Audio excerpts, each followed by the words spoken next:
There is a rule in business that Claire Ashworth lived by for 11 years. Never make a move you are not prepared to defend in a room full of people who want you to fail. She had built Ashworth and Cole from a two-person consulting firm operating out of a shared workspace in downtown Seattle into a company with 240 employees, 4 offices, and a client list that made competitors physically uncomfortable. She had done it at 31. She had done it alone. She had done it while people whispered that she was too young, too female, too unforgiving, and she had responded to every single whisper by being exactly that. Claire Ashworth did not second-guess herself, except when it came to Nathan Cole. Not Nathan Cole, the co-founder, her partner on paper, who had died 4 years ago in a car accident on a Wednesday morning and left behind a company, a legacy, and a 7-year-old daughter named Sophie. That Nathan she grieved cleanly, professionally, the way she did most things. No, the problem was Nathan Reed. Nathan Reed, who had joined the firm 2 years ago as a senior analyst, who sat in the third-floor office with the broken blinds. He had never complained about getting fixed. Who brought Sophie's drawings to work and taped them above his monitor like they were the most important documents in the building. Nathan Reed, who had lost his wife to cancer when Sophie was 3 and had somehow, impossibly, remained one of the gentlest people Claire had ever met. She had noticed him the way you notice something quietly wrong with a room before you can identify exactly what it is. Gradually, and then all at once. It started with a Thursday afternoon meeting where he had disagreed with her in front of 6 people, calmly and completely, and then smiled when she told him he was right. Most people either backed down or doubled down. He had just smiled. She had thought about that smile for the rest of the day, in a way that irritated her deeply. After that, she started noticing everything. The way he stayed late but never made it obvious. The way he remembered small things people said in passing and asked about them weeks later. The way he talked about Sophie, not with the exhausted performance of single parenthood, but with genuine, uncomplicated joy, like she was the best project he had ever worked on, and he knew it. Her assistant Donna noticed Claire noticing. Donna had been with Claire for 6 years and was the only person on earth who could say anything to her and survive it. She appeared in Claire's office one Tuesday morning with coffee and a look that Claire recognized as dangerous. "You're doing the thing again," Donna said. "What thing?" "The thing where you stare at the 3rd floor, camera feed on your secondary monitor, and call it reviewing office workflow." Claire looked at her for a long moment. "That will be all, Donna." "He's not seeing anyone," Donna said pleasantly, setting down the coffee. I asked around, casually, in a completely unrelated way.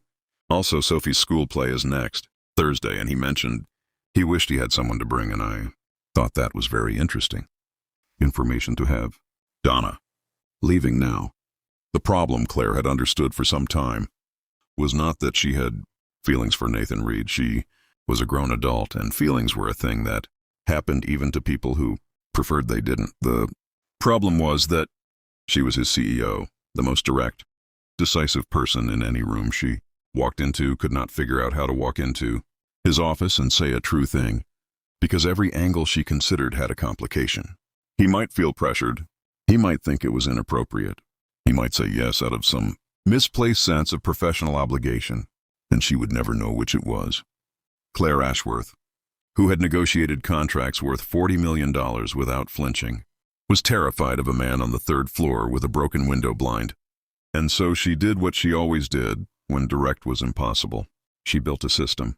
She told Donna she needed it handled quietly and cleanly, and that if a single person in the office found out, she would relocate Donna to the Portland branch, which they both knew was an empty threat, but the principle stood. Donna created a profile on a local matchmaking service under a name that was technically Claire's middle and last name, Elizabeth Warren, which Donna thought was hilarious, and Claire did not acknowledge.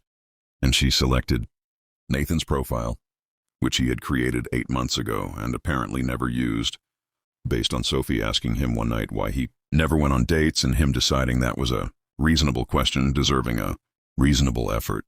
The matchmaking service set the date, Friday, 7 o'clock, a restaurant called Lumen in Capitol Hill that Claire had been to twice for client dinners, and knew was warm and quiet and good. The profile said her name was Elizabeth. The profile said she worked in business, both technically true. She spent Thursday night talking herself out of it 6 times. She went anyway. She walked through the door of Lumen at 7:02 because she refused to be early to her own ambush, and she saw him immediately. He was at a corner table in a dark gray blazer over a white shirt. No tie, hair slightly less controlled than he kept it at the office, looking at the menu with the focused expression he used in meetings when he was genuinely interested in a problem. There was a glass of water in front of him and a small paper card from the restaurant on the table that said reserved. He looked up when she was 4 steps away. She watched his face go through 5 things in 2 seconds. Recognition, confusion, disbelief, something she couldn't name. And then, slow and incredulous, a smile. "Ms. Ashworth," he said. "Nathan." She sat down across from him with the full composure of someone who had absolutely planned this. "You look surprised." "I'm on a blind date," he said. "So am I." He stared at her. "You set this up." It was not a question. He was smart. She had always known he was smart, and she should have factored that in more carefully. "I did," she said. "You made a fake profile." "I made a profile with my real name, my middle name, and my real last name, Elizabeth Warren, which is my name." "Claire?" "Nathan." He looked at her for a long moment across the candlelit table, and she held his gaze because she was Claire Ashworth, and she did not look away from things she had decided to face. But her hands in her lap were not entirely steady, and she was aware of that. "Why?" he said finally. Not angry, genuinely asking. She had prepared an answer for this. A composed, measured, reasonable answer about professional respect and mutual interests and taking a calculated risk. She opened her mouth to give it. "Because you taped Sophie's drawings above your monitor," she said instead. "And because you disagreed with me in that meeting 18 months ago and smiled when I told you that you were right. And I have been thinking about that smile since then, and I don't know what to do with that because I don't keep things I don't know what to do with. And because you're kind in a way that doesn't seem like effort, and I have been in rooms with powerful people my entire career, and I cannot tell you how rare that is. And because I tried to think of another way to do this that wasn't," she paused, "terrifying, and I couldn't." The word sat between them. Terrifying. She was fairly certain she had never said that word out loud in a professional context in her life. Nathan Reed looked at her across the table. The candle between them moved slightly in air from the ventilation above. Someone laughed at the bar.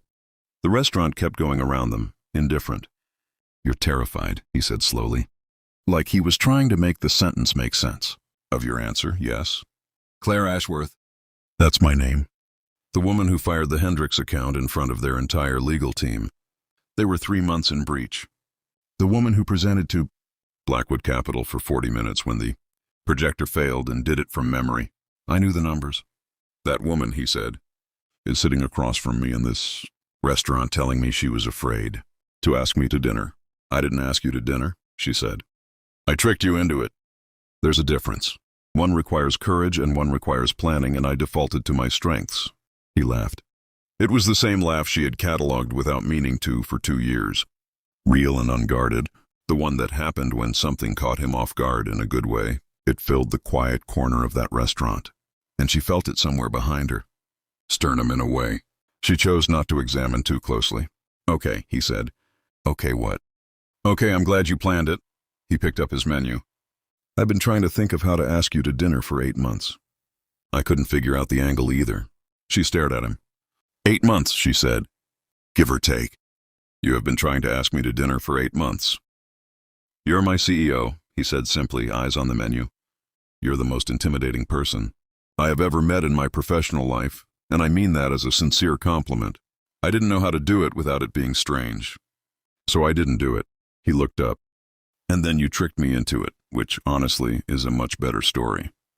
They had dinner for 3 hours. She could not afterward have told you precisely what they ate, because she was not paying attention to food. She was paying attention to him. The way he talked about Sophie, who was with his sister that night, with that unperformed joy she had noticed from across a building. The way he listened fully. The way almost no one listened, like whatever she was saying was the only thing happening in the room. He told her about his wife, Sarah, carefully and honestly. Not to manage Claire's expectations, but because he was someone who told the truth about the things that had shaped him. She told him about building the company, about the years she had made herself into someone no one could dismiss, and the cost of that, and the particular loneliness of standing at the top of something and realizing the view did not come with anyone to stand next to. He listened to all of it. When they left the restaurant, it was past 10, and the street was cold, and she had not noticed the time passing, which was something that had not happened to her in years. He walked her to her car. They stood on the sidewalk in the October air, and she thought she should say something decisive in closing, something that established the terms going forward, because that was how she operated. Instead, she stood there with nothing in particular to say for the first time in recent memory. "Sophie has a school play next Thursday," he said. She looked at him. "Donna may have mentioned it to me," she said carefully. I figured. He was smiling. "Do you want to come?" Claire Ashworth, who had never been to a second-grade school play, who had built an empire from nothing, who did not second-guess herself, thought about a 7-year-old, girls' drawings taped above a third-floor monitor like they were the most important documents in the building.